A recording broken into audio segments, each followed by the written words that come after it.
Ве поздравувам во новото дебатно издание на емисијата 360 степени на јавниот сервис. Иако официјалните изборни кампањи допрва доаѓаат, веќе длабоко сме навлезени во предизборие. Поради тоа и продолжуваме со серијата интервјуа со предизборен предзнак. Денеска разговараме со подпредседателката на ВМРО ДПМН Гордана Димитриевска Кочовска. Господи Кочовска, благодарам за тоа што ја прифативте поканата. Ви благодарам и на вас. Ова интервју ќе биде главно фокусирано на теми од областта на финансиите и економијата, но на почеток за политика. Зошто вашето име го нема меѓу потенцијалните носители на листи на ВМРО ДПМН? И нели е логично подпредседател да биде носител на листа? Особено што еве вашите колеги Мисајловски и Николовски се споменуваат, веројатно и ќе бидат носители, едниот во втората изборна единица, другиот во четвртата. Муцунски еве има и друга функција, градоначалник, па веројатно поради тоа има објаснување или оправдување зошто не би бил. Така, секој од нас има своји надлежности. Значи, како подпредседатели, ако сме подпредседатели, секој си има своја област.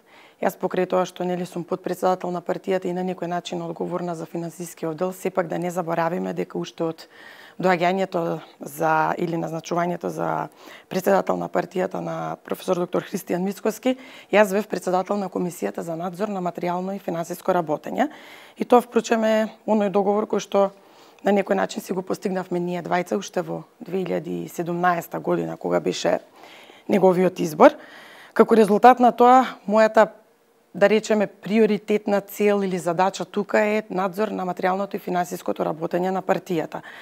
Да не заборавиме, значи застанав на таа функција во период во кој што беше многу тешко и кога ќе излезевте на улица, многу од луѓето ме прашуваа дали си свесна што прифаќаш, бидејќи моите претходници во тој период, па дури и денес се уште одат по обвинителни клупи. Но јас ја знам својата стручност, своето знаење во таа област и воопшто не се плашев да го прифатам предизвикот. Тоа се потврди потоа со изборите во 2020 година, кога за прв пат ВМРО ДПМН доби единствен, значи како политичка партија имавме единствени позитивен извештај од страна на Државниот завод за ревизија, што покажува дека навистина мојата посветеност е голема во тој дел и тоа е приоритет.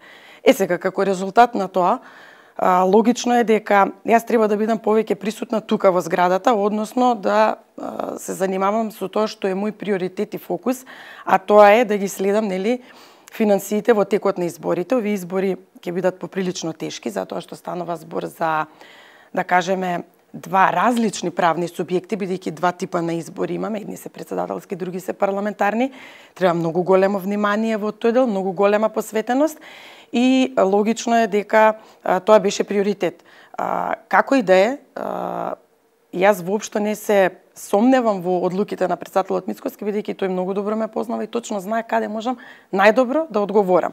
Тој носителка нема да бидете, така? Не, секако дека не ви кажав од која причина, меѓутоа одлуките на председателот, значи јас ги поддржувам комплетно, бидејќи тој во секој момент точно знае за секој од неговите членови во тимот каде најмногу ќе придонесе. Вие сте чуварката на касата практично. Да, да речеме дека е така. На ВМРО ДПМН. Бидејќи споменавте 2017, рековте тогаш со председателот Мицкоски се договоривме така. Од кога се познавате со Мицкоски? Од периодот кога стана председател на надзорниот одбор во тогашно ЕЛЕМ, иако различни шпекулации имаше дека од претходно, не е така, ние се запознавме кога тој дојде како член на надзорниот одбор во ЕЛЕМ, а потоа стана нели генерален директор. Вие во тоа време бев директор за финансии, член на управен одбор. Так. Сега ќе продолжиме логичната низа на прашања од почетокот. Ќе бидете воопшто кандидатка на пратеничката листа?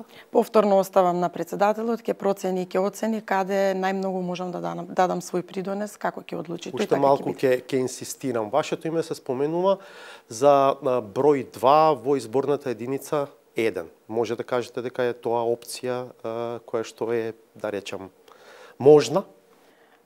На вистина, моето име се спомнуваше на многу места и сето тоа не беше вистина. Не можам повторно ништо да потврдам, се додека не искочат листите. Председателот пак ќе кажам, врз основа на тоа што ќе го заклучи каде можам најмногу да придонесам, јас таму ќе бидам. Бидејќи, повторно ќе кажам, Тој најдобро ги знае моите квалитети и способности и таму каде што сум најпотребна, секогаш таму ме ангажира. Председателот Мицкоски ги соопшти имињата на носителите во 5 од 6 изборни единици. До сега е непознато името на носител во изборната единица број 5. Се слушаат повеќе имиња. Дали може евентуално да ни откриете, дали пресековте во партијата кој ќе носи? Уште малку анализираме значи во тој дел и за скоро ќе имате информација и за носителот на изборната единица 5. Генералниот секретар Сајковски или досегашниот председател на МАНУ Коцарев? Тоа се двете имиња меѓу кои што се двумите? Да оставиме, ќе ги извадиме податоците за скоро, ќе ги видите. Не сакате односно многу, името. Не сакате многу да ни откриете. Ме интересира, бидејќи сте жена, од овие имиња кои што досега се споменати, ќе имате една носителка на изборна листа.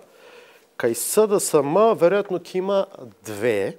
Сметате ли дека жените се на доволно ниво застапени во раководните структури на ВМРО-ДПМН?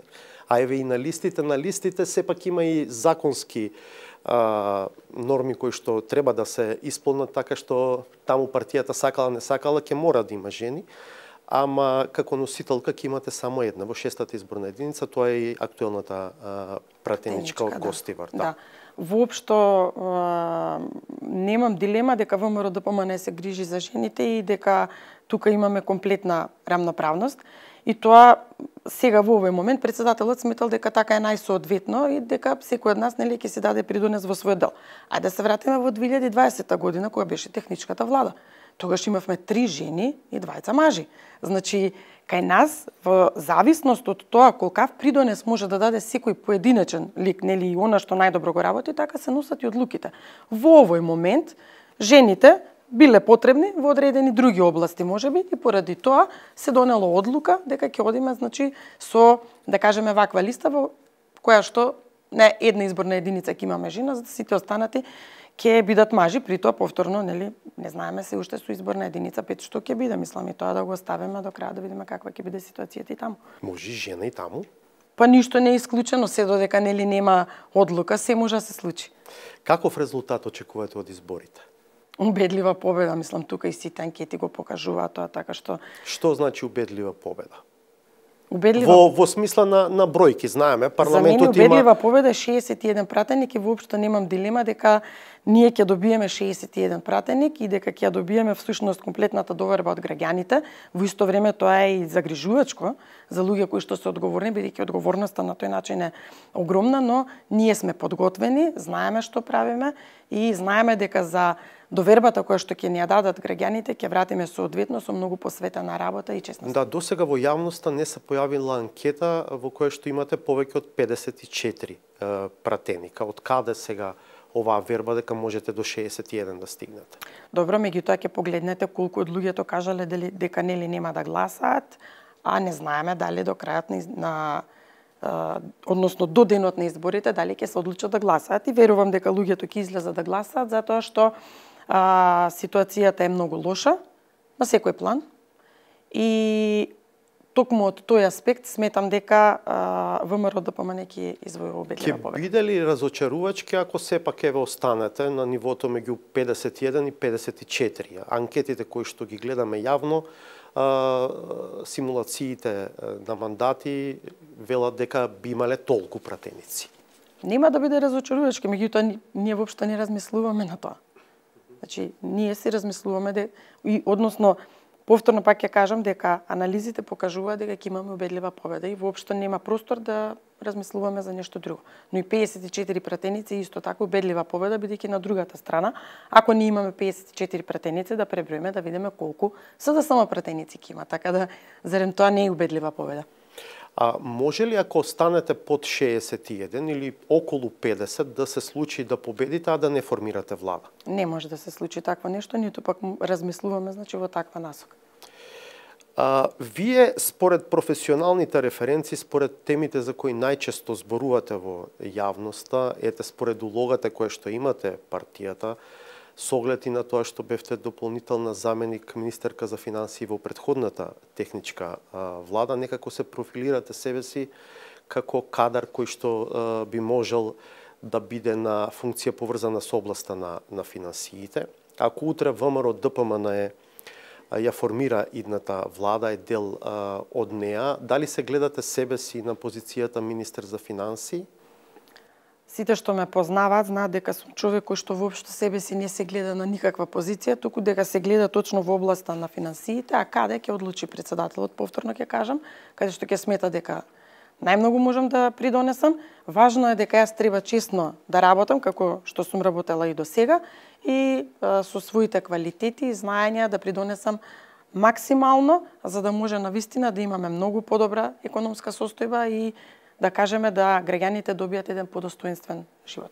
Зошто велите цело време председателот ќе одлучи, а не да речеме органите на партијата? Да, председателот е еден орган на партијата, ама некако премногу, ајде, вие ќе го кажете доверба, ама јас ќе кажам некако многу ја централизирате моќна и одлучувањето во партијата кај еден човек. Да, во мојата ситуација точно е така, затоа што нели кажав дека јас и председателот Мицкоски се познаваме од пред да стане председател, кога беше директор во АДЛМ, тој ги знае моите квалитети, моите способности, што можам да направам и јас воопшто немам дилема во однос на прашањето каде Гордана Димитриевска Кочовска утре ќе биде. Тој најдобро знае. Не зборувам јас дека председателот Мицкоски можеби ќе одлучува за сите останати, но јас зборувам сега за себе си. Во прво лице еднина. Јас за мене председателот Мицкоски ќе одлучи, бидејќи точно ги знае, пак ќе повторам, моите способности, квалитети и заради тоа воопшто јас немам никаква дилема или сомнеш дека би погрешил во некоја негова одлука поврзана со мене. Инаку сега сте во приватен бизнис, така? Покрај тоа што сте подпредседателка.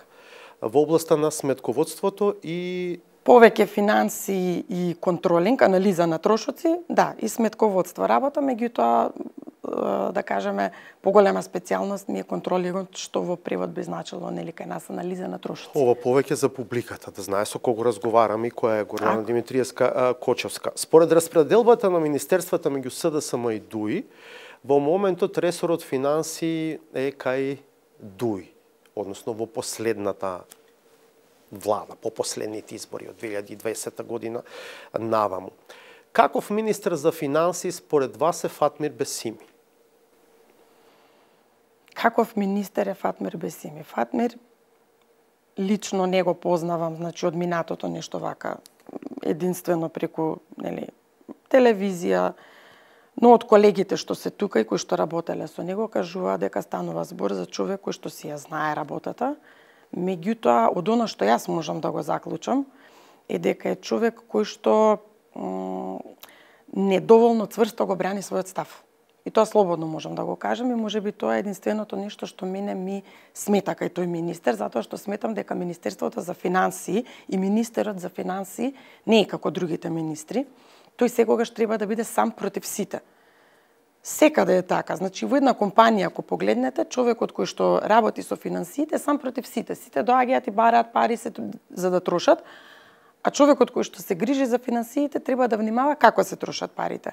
И мислам дека тука ми е најголемата забелешка на министерот во делот дека можеше многу поцврсто да се наметне, да кажеме, и да каже што може, а што не може, а некако имам чувство да како некои други... Да не работи во стилот нема за лепа, трошиме за чоколадо. Да. Минатата недела се појавивте на партиска пресконференција за да констатирате владата на СДСМ и ДУИ, рековте, не турна во фискална провалија. Така. Не ли е ова пресилна констатација? Не е пресилна констатација, и ќе кажам зошто. Прво, имавме еден период во минатото кога јавниот долг беше на многу пониско ниво и во тој период други луѓе излегуваа, држаа пресконференции, тие беа од страната на СДСМ, изборуваа дека готово државата е во банкрот, за да денес имаме дуплирање на јавниот долг и фискална провалија е баш соодветен збор, дури и банкрот би бил уште по соодветен збор за оно што ни се случува денес. Зошто повторно тоа го одговорам? се враќам повторно на јавниот долг, бидејќи нели тој е некаков репер за тоа во каква состојба сме. Ако во минатото се задолжувавме за нешто што можевме да го видиме и останува за идните генерации. Дали ни се допаѓало или не, сега не навлегувам во тој дел, но останало нешто што може да го видиме со голо око дека постои. На Скопје 2014, мислите? Па и Скопје 2014, меѓутоа не е само Скопје 2014, се градеа сали, се градеа училишта, се купуваше опрема за здравство и така натаму. Значи не е само како временска референца ме интересира. Да не ги забравиме. Мислите на тој период, до 2016-17? Така е, сега Скопје повеќе, да, кога реков дали ни се допаѓа или не, тоа е Скопје 2014, тука, но има нешто да видиме со голо око. Сега се постава прашањето од овие пари кои што се потроши од овој долг, кој што е 3,8 милиарди евра поголем за 7 години, наспроти многу помал долг. Прво заради полемика, дозволете. Видов и на пресот, правите споредба во апсолутни бројки. Да. Кога се зборува за јавен долг, речи си и да не се споредуваат апсолутни бројки. Така, обично тој се изразува како релативен однос, дел од бруто домашниот производ. Кога сме на оваа линија, сакам да ве прашам, нели е честно сепак да се каже дека во 2020 се случи ковид пандемијата, реално криза која што веројатно не се памети од Втората светска војна наваму. Понатаму дека крајот на 2021 почна енергетска криза, која што дополнително се засили со руската агресија на Украина. На тоа се придодаде растењето на цените на храната, инфлацијата и така натаму. И аргументите на власта се дека морала да се грижи пред се да ги заштити животите и здравието на граѓаните во таа 2020 па и 2021 година, а потоа главно да се труди да ја субвенционира цената на струјата, да носи мерки поврзани со стабилизирање на цените на производите. Тие не велат веројатно имале малку шанса да водат сметка за растот на економијата, ама пред се биле фокусирани на ова. Фер ли е ова да се има предвид кога се прави оваа анализа? Секако дека се прави анализа на се и се зема во предвид се. Меѓутоа, ајде да се вратиме во 2020 година. Да не заборавиме дека воопшто немаше никакви мерки за штедење. Јас бев во техничката влада во 2020 година, кога воопшто не се внимаваше на ниту еден трошок. И сега вие од една страна расходната не ја кратите, туку само додавате, приходната паѓа како резултат на затворена економија, нели, на затворена, која мислам голем дел нели од компаниите беа затворени во еден период и како резултат на тоа вие воопшто не превземате ништо на расходната страна да ја скратите, туку се однесувате како да нема криза и во исто време плюс трошите и велите дека трошите за да ги спасите компаниите. Понатаму зборуваме за тоа нели е еден начин да ја одржите сепак во живот економијата? Ако ја одржуваме економијата, тогаш зошто Државниот завод за ревизија имаше еден куп забелешки на тоа како беа потрошени парите и зошто Државниот завод за ревизија кажува дека се давани пари на компании, поготово преку Министерството за економија, односно повторно преку тие ковид мерки, независно, давани се кои што нема контрола, значи како се потрошени, дел од нив треба да бидат вратени и така натаму. Зошто се носеле одлуки да се даваат пари така на компании кои што не исполнувале критериуми и услови? Значи, сепак се трошело без усул, сепак се трошело без внимание. Значи, ние поминавме и други кризи. Не може да зборуваме само дека ковид кризата е најголемата криза за Македонија. Можеби во светски размери било така, па и транзицијата за нас беше еден многу црн период, па ние сега се приближивме до транзицијата во период на ковид, кога немаше причина да имаме такви состојби. Не, кога зборуваме за провалија, мислев, пак се враќам нели на ова почетната ваша констатација, дали е таа пресилна, имајќи ги предвид овие околности? Не е пресилна, дури повторно ќе ви кажам. Мислам дека е преблага. Може да зборуваме катаклизма во буџетот, може да зборуваме за банкрот затоа што навистина состојбата е алармантна.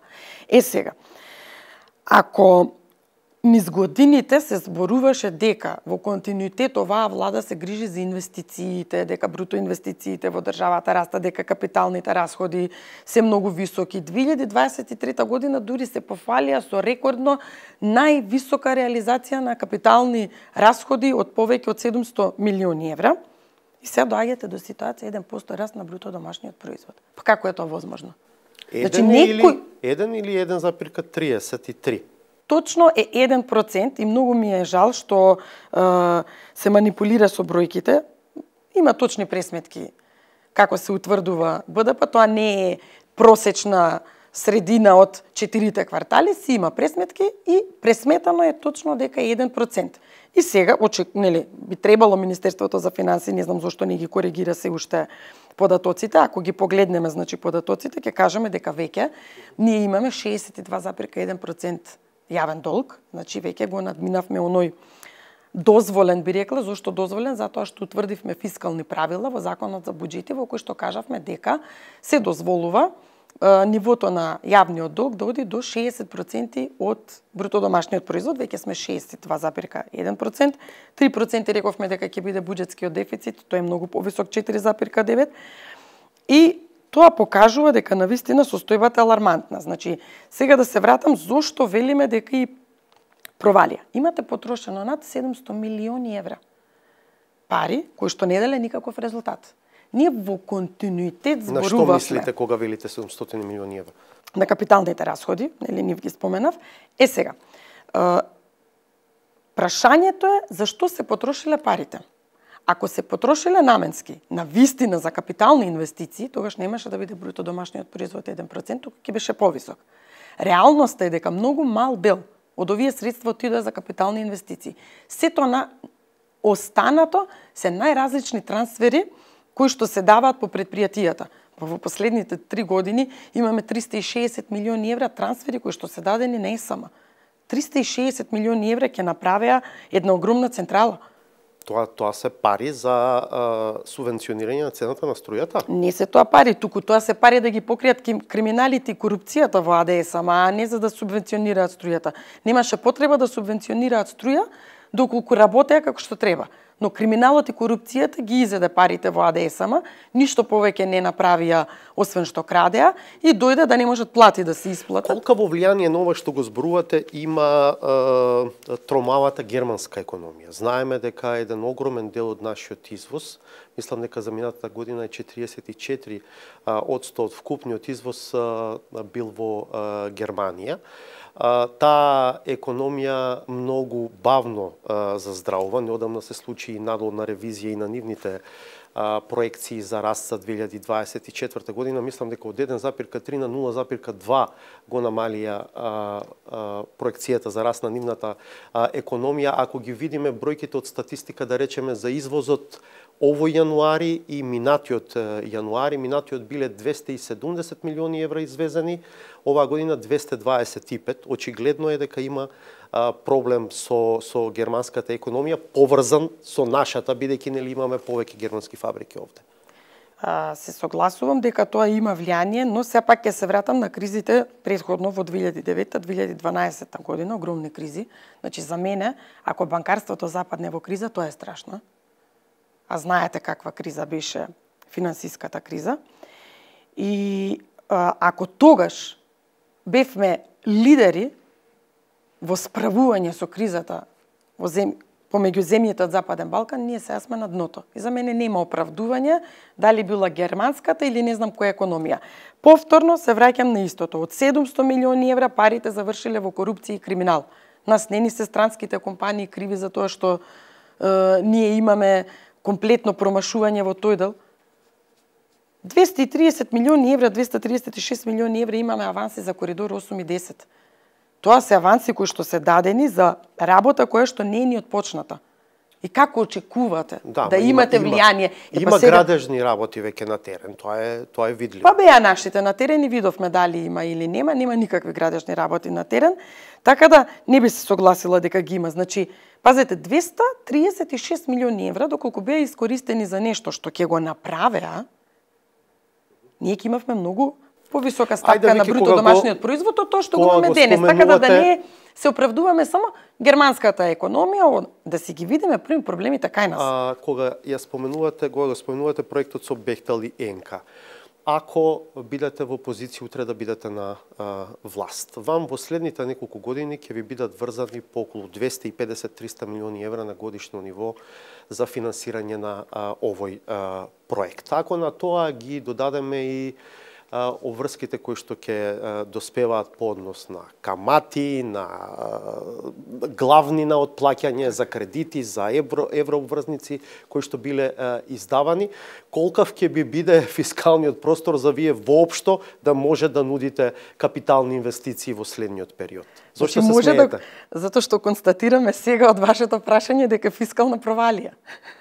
Но, мислам, вие самите со прашањето што ми го поставувате, може да заклучиме дека буквално сме во банкрот. Зошто велам во банкрот? Добро, ама тоа сега повлекува и друго. Да видиме тоа што ќе го ветувате, колку ќе биде реално. Така, затоа ние многу внимаваме. Значи, ние направивме проекции на буџетот до 2028 година многу внимателно. И при тоа сме многу внимателни во подготвување на програмата и уште повнимателни сме заради тоа што не знаеме дури и што не чека, бидејќи имаме информации дека состојбата е уште пострашно тоа што ние го знаеме вака како оној транспарентен дел. Има дел за кој што воопшто немаме информации јавни, меѓутоа. На што мислите пред се? Па има и други работи кои што се превземени како обврски, за кои што кога ќе влеземе во институциите, ќе видиме првин. Внимавајте, фискалниот совет даде свое мислење за фискалната стратегија, каде што кажува дека доколку ги додадеме обврските кои што не се евидентирани во буџетот, бидејќи буџетот како евидентира само плаќања. Вие не знаете колкави се обврските на институциите, преземените обврски. Не само превзени, во моментот. Ние не знаеме со 31.12. колкав бил долгот на секој од институциите. Има фактури кои што не се платени. Тоа треба да го извадиме, да го видиме, да го погледнеме. Тоа што би го покажала завршна сметка на фирма. Така, што буџетот не го покажува и мислам дека тоа е многу голема аномалија во ред, да, начинот на евидентирање е таков, но од друга страна мора да најдеме начин како ние транспарентно ќе ги вадиме тие податоци. На времето се сеќавам, Тевдовски кога стана министер, првото што го направи беше тоа СПО, вадење на податоци и така натаму. Го направи тој систем. Open Finance. Не Open Finance, ова е баш податоци од институциите за нивниот долг на секој квартал. Меѓутоа, ако ги погледнете податоците, ќе видите дека институциите квартално не известуваат, односно некои инвестуваат, некои не. Врз основа на тоа вие не можете да кажете од сега колкав е долгот на тие институции, бидејќи јасно се гледа таму дека сликата не е реална. Сега да се вратиме околу прашањето просторот за капитални инвестиции, ако утре бидете на власт. Сега, во однос на тоа има неколку аспекти кои што ние ги разгледувавме. Првин, мора да бидеме реални и да си кажеме дека ќе се нереални. Сакам да кажам, ние до сега бевме, можеби по-различно се изразувам, ние до сега бевме многу искрени, кажувавме дека има многу корупција, криминал и така натаму. Во тој дел, во нашата програма има нула корупција. Значи, тука сме посебно фокусирани и ќе бидеме фокусирани во иднина и тоа нема повеќе да се толерира. Значи, на некој начин фокус ни е сивата економија. Ако зборуваме дека или јавно достапни податоци и од странски институции, како и од наши кои што мерат податоци, велат дека помеѓу 30 и 40% имаме сива економија, тоа е огромна бројка. Ние сега тој дел неформалниот треба да го направиме да биде формален. И тука... Госпоѓо Димитриевска Кочовска, знаете дека која влада како и да дојде, меѓу другото зборува дека за приоритет ќе го има ова, да намали сивата економија, зборуваат за тоа дека претходните краделе, имало високо ниво на корупција, дека тие нема да го прават тоа, но како ќе заседнат во фотелите, така овие прашања остануваат на страна. Така што како сега да веруваме дека вие на вистина ќе се зафатите? Прво прашањето за сивата економија. Многу е едноставно. Затоа што друг простор нема. Мислам, тука треба да бидеме на чисто сите. Ние ќе работиме на раст на економијата. Овие 700 милиони евра кои што ги спомнав дека били искористени за да кажеме, или биле евидентирани, посоодветно би било како капитални расходи, не се реално капитални расходи. Значи структурно имаме проблеми кај капиталните инвестиции, тоа нема да се дозволи понатаму. Нема да се дозволува инвестиции без да има физибилити студија, макар и внатрешно направена, која што ќе потврди дали навистина проектот има додадена вредност или нема додадена вредност. Ова не е сива економија. За сивата тоа сакам да кажам. кажа. Значи сега ова е едниот дел. Во делот на сива економија нема простор за компромис веќе таму. Не може, внимавајте, ние одиме значи повторно со политика на ниски рамни даноци, затоа што сметаме дека тоа е фер. Зошто? Што значи тоа што ќе биде поразлично од даночната политика сега? Ќе биде многу поразлично затоа што 100 пати ги менуваат даноците. Добро. Постојано воведуваат некои нови даноци. Ние велиме имаме предвидливо економско обкружување со ниски и рамни даноци. Тие воведува прогресивен, па го повлекоа, па сега не знаат што ќе прават. Прогресивниот не е на сила, знаеме. Да, ама за персоналниот данок. Каква предвидливост имаат компаниите, не е на сила, ама не знаеме дали ќе биде, па кога ќе биде и така натаму. Добро, вие ќе го укинете тоа, дефинитивно. Мислам, тој не е на сила, тој е само одложен. Дефинитивно, значи нема прогресивно даночување, повторно кажувам, ниски и рамни даноци. И со сега, данокот на добивка што ќе правите? Данокот на добивка, мислам дека председателот се кажа за профитните центри, во другиот дел ќе биде следната недела, мислам, презентирање на програмата, ќе чуете во каква форма, значи, таму правиме промени, еве не сакам сега однапред, ќе ги кажеме на тој настан. Но, што сакам да кажам, не може, до каде ќе одиме ние со тоа, да оданочуваме една група на луѓе, а една група на луѓе да не оданочуваме.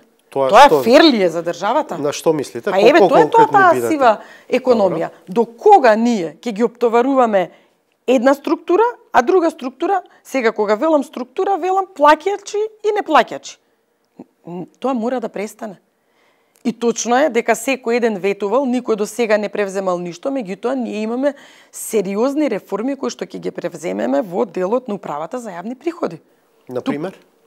Електронската фактура е еден пример кој што јас не можам да разберам, ова е нешто што се зборува со години наназад, не е ова нешто ново. Меѓутоа, не се спроведе. Зошто не се спроведе? За да можеме да имаме криминали од типот на поврат на ДДМ со фиктивни фактури и така натаму.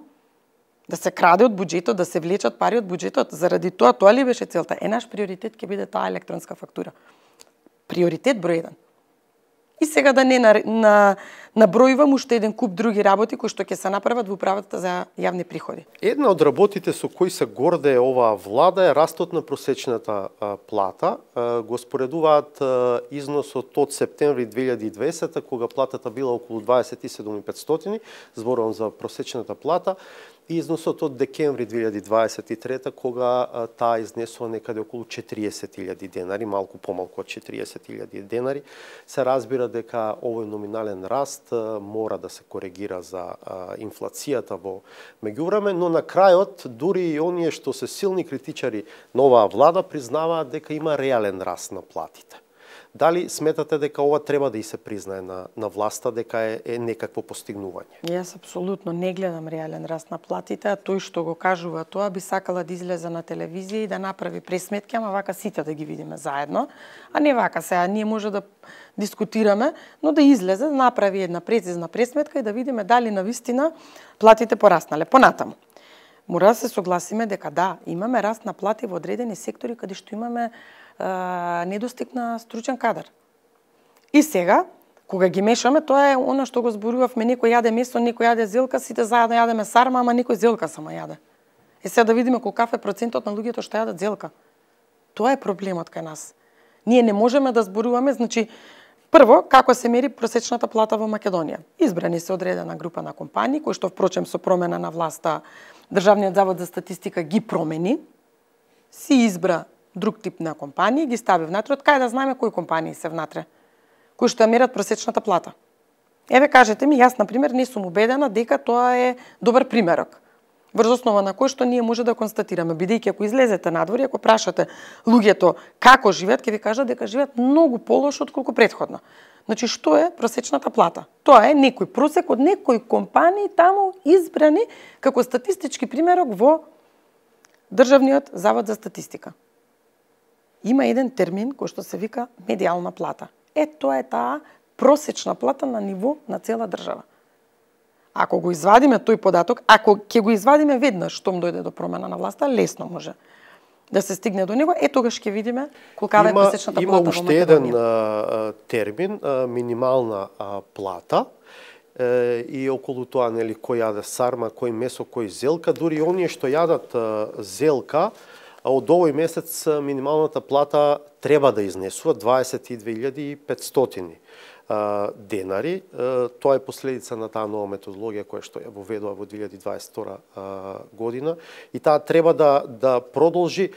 Како да расте? Како би се поставила утре влада на ВМРО-ДПМНЕ, ако ја сметаме за десничарска демохристијанска влада на ВМРО-ДПМНЕ, кон оваа би рекол левичарска мерка?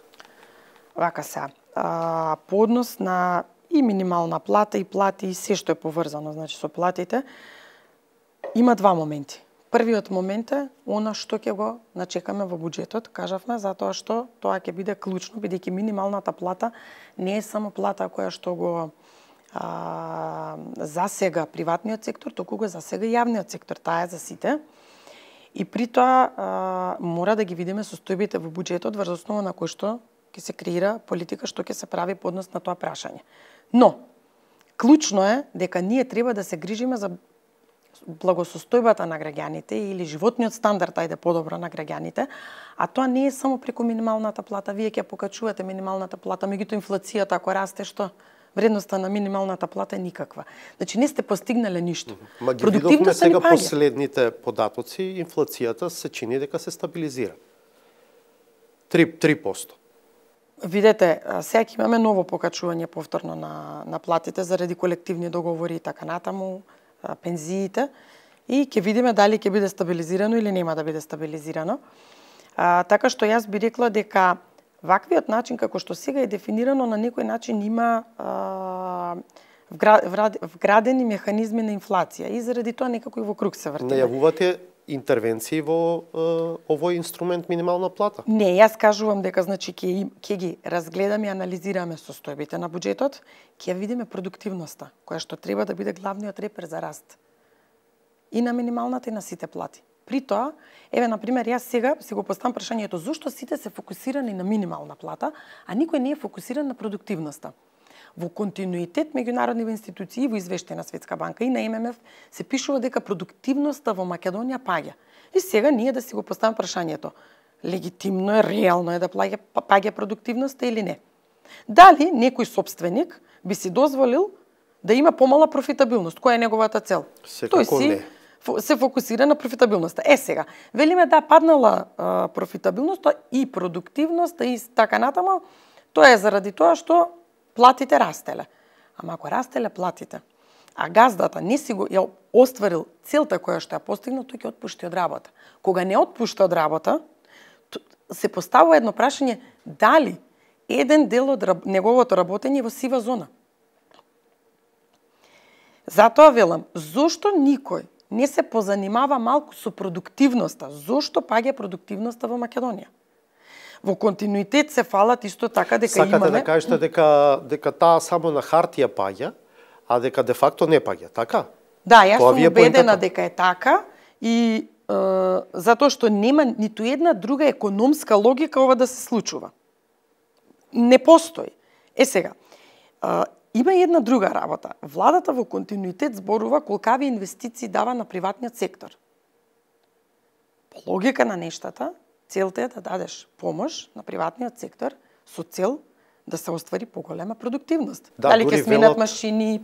Велат дека лани дури 55-45 било односот на така, домашните и странските, точно така. Меѓутоа, каде? Каде е продуктивноста? Каде се инвестициите? Каде е растот? На што се дават парите? Повторно еден голем прашалник на прашалник корупција и криминал. Каде се парите? Јас се само прашувам. А кога ќе се ја превземеме власта, ќе се направат буквално ревизии во сите овие сегменти. Тоа се обврзуваме да го направиме. Како контраст на минималната, што ви е планот со платите на избраните именуваните јавни функционери? власта се реши за намалување на коефициентите, за да не пораснат платите на функционерите во 2024 година дополнително на тие 78% што се случија минатата година, но тие 78% за кои што имаше многу врева и галама и реакции во јавноста си останаа. Што ќе правите вие со платите на функционерите? Видете, во однос на платите на функционерите, јас секој пат го зборувам истото и си имам еден став кај нас. Оти да бидеме фер, тие не се само за министри и за директори, тие си за вашите градоначалници. Така, вашите. Не, добро, има ВМРО ДПМН, ја сакам не да можам кажам. да се така, градоначалниците. Не, ние имаме градоначалници, но имаме сите мнозинството се политички. ваши. Добро, мнозинството се меѓутоа сите. Мнозинството градоначалници се наши, министрите се нивни. Добро, мислам, така е. Нели, треба да е принципиелно прашањето. Не зборуваме сега кој и како. Јас мислам дека во Македонија најголемиот проблем е со кој што се соочуваме проблемот на изборот на кадри и луѓето кои што ги завземаат тие позиции. Значи, ако го погледнеме банкарскиот сектор, ако погледнеме еден друг дел од приватниот сектор, ќе видиме дека платите се многу повисоки отколку на било кој министер. Значи, не е суштината, барем по мене, и мислам дека и граѓаните тука ќе се согласат, не е проблемот што некој министер има плата 2000 евра. Знаете кај е проблемот? Проблемот е во тоа што не работат, не одговараат на задачите, не се соодветно со соодветно образование. Госпоѓо Кочовска, дозволете, ова е малку поинаков одговор и пристап отколку мејнстрим пристапот на вашата партија во однос на оваа тема. Да, веројатно треба да престанеме и како медиуми, како експертска јавност, ама и како политички елити, лажно да морализираме на тема плати на јавни функционери.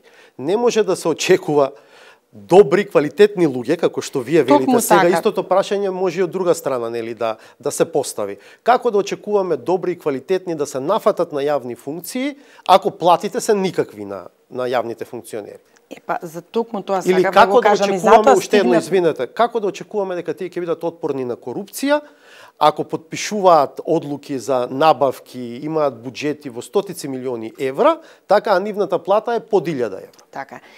Точно тоа сакав да го кажам. Значи, ние имаме проблем со кадарот воопшто, нели, како држава, кој што е ангажиран на политичкиве функции. Секој еден квалитетен и стручен работник од било која област ќе продолжи да работи во својата сфера затоа што вели дека прво не сум мотивиран, платата ми е многу повисока таму каде што работам отколку да работам јавна функција. Второ, сите ме критикуваат, нели, кога ќе станете веќе јавна личност, сите очи се вперени во вас.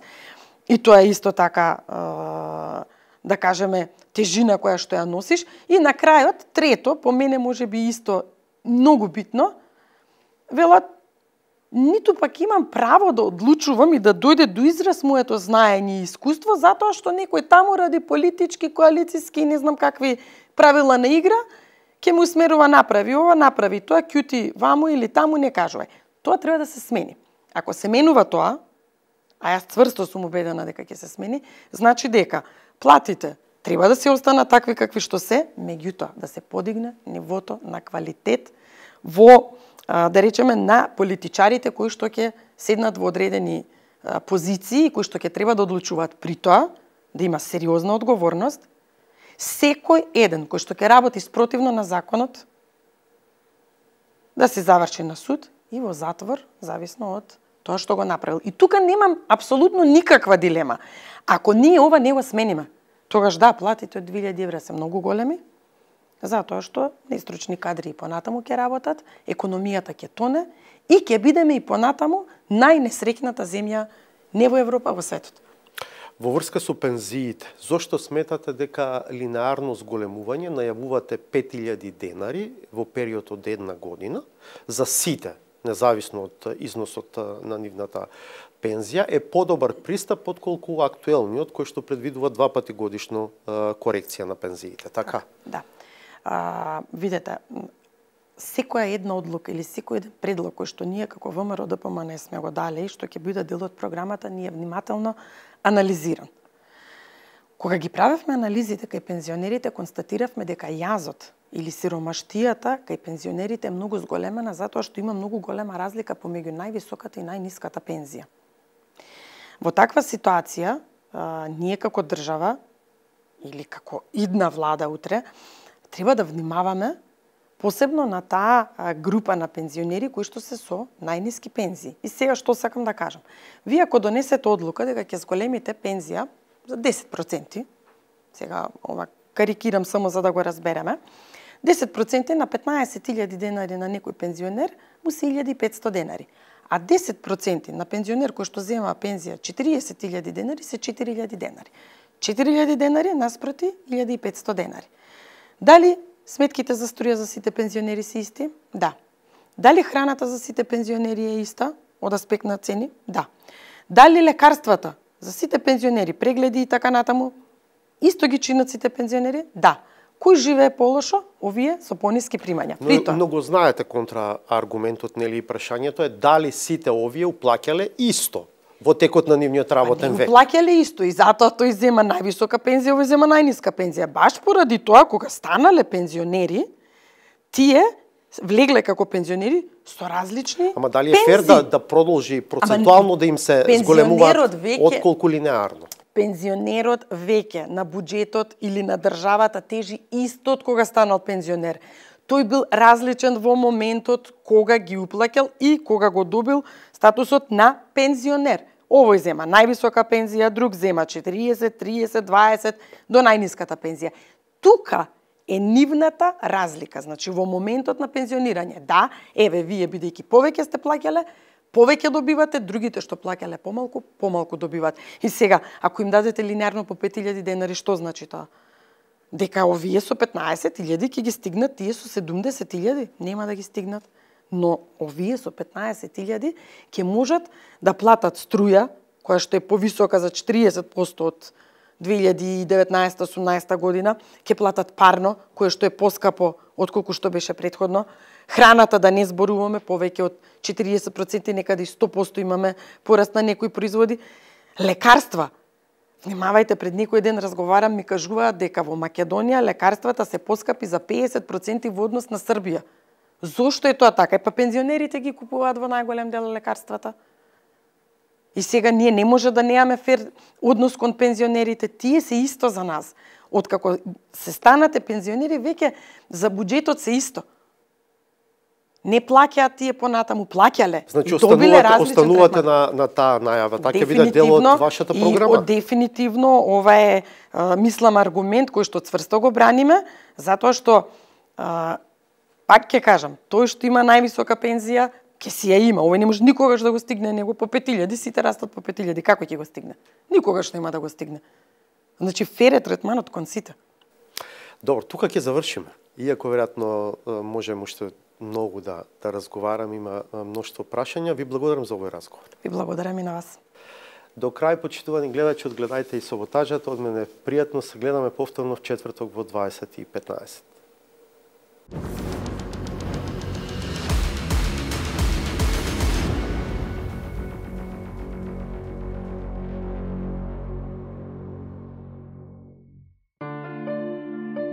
Евоцирањето спомени без исклучок е знак за старење, ама понекогаш придонесува и за растоварување од маките за кои се виновни стравовите од детството. Исцелувањето најчесто и најлесно се случува со искрено, јавно споделување на тие влијанија врз подсвеста. Ја како дете не сум одел во градинка, а немав таа можност. Дали не мало место, да не знам. Што баба ме чуваше и баба цел време ме плашеше ако не спијам, дека ќе дојде вампир, знаеш.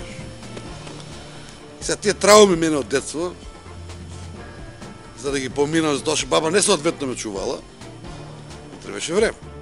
За разлика од слободата на умот која градоначалникот си ја оствари, неговите критичари од Советот не сакаат отворено да зборуваат и да се рехабилитираат, појаснувајќи дека својата интимна мака ќе ја споделат насамо.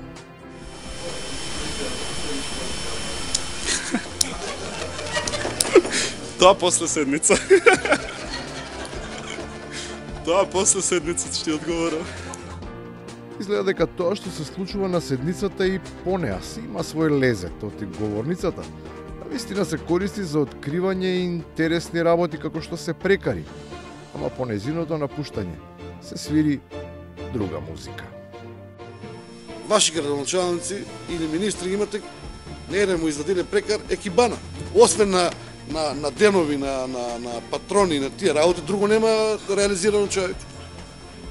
Не знам за каде, оде става само екибани. Значи, екибана, па ти ми кажа бе градоначалник, дека градоначалникот на Прилеп, кој што е ваш кадар, нема поима од работа и го викат екибана, пошто го имал, се сликал само на положување на цеќи. Ти ми го кажа тоа. Ти ми го кажа тоа. Битката со зборови и откривањето на јавните тајни не завршува тука. Имната употреба во различно време, а со исти актери, придонесува за нова конфронтација во која се обелоденуваат љубовните навики. Едукација да направим. Која едукација да направим? ИПР програма. Каква е таа ИПР програма? Кај да аплицираме? Не знам. Нема ништо, човек. Држава немаш, разбираш? Сега да запале кава цело да горе, нема кај да се јавиш. А не па ИПР програма да направиш да функционира. Па сега ја напаѓавте централната власт. Едно време ја браневте, велевте, нема подобра централна власт од оваа, нема подобар премиер. Наеднаш ја сменивте касетата и сега најдобар вие партискиот лидер Христијан Мицкоски, за кој што пред 2 години дававте изјави дека не може да води трафик. Тоа што не било некогаш, не важи секогаш. Може би е тешко да се води трафика, ама воопшто не е лесно да се води град. Особено кога тој бил црна дупка на картата на метеоролозите, а прераснал во метропола, која никој не ја видел, ама мора да се верува дека се појавува и на американската кабловска ТВ мрежа. Кавадарци на временска прогноза не го даваат 2017. Сега на CNN. Што ме така, не треба да се има сомнеш дека е така. Може би зенитот е достигнат. Постои замор на материјалот и е потребна промена. А ја ако одлучам и видам светла точка у еден од вас, ја се тргна ваче ја подржам. Сериозно ти кажувам на говорница. Ама не вака не ти дам ти да вадиш општина да водиш. Нема шанс. И да важел детален урбанички план до 2378. Јас до тој ќе бијам градоначалник. Тоа ми беше одговорот. И на крајот, за само уште една траuma. Како викат тоа скопјани, натрешност у Македонија, као они се надворешност од Македонија. Најдобар лек за проблемите со внатрешноста е добра и висока позиција во надворешноста.